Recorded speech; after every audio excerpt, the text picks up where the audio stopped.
Hello mga ka-inside, narito na naman ang mainit-init na balita ngayon sa PBA. TNT humihingi ng tulong sa Barangay Ginebra. At Northport Batampier, may mga buyers na next PBA season.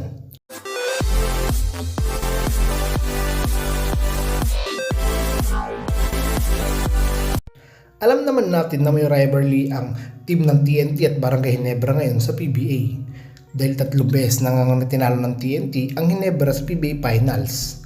Pero ngayong conference nga ay kailangan ng TNT ng tulong mula sa may Barangay Ginebra para makakuha sila ng twice to beat advantage para sa PBA playoffs.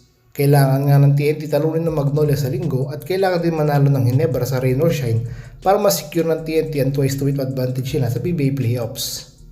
Kung kayo ba ang Ginebra mga ka-insight, tutulungan nyo ba ang TNT? Ilagay nyo nga po yan sa baba. At sa pagpapatuloy ng balita natin ay itong Northport Batampier nga daw ay may mga buyers na next PBA season.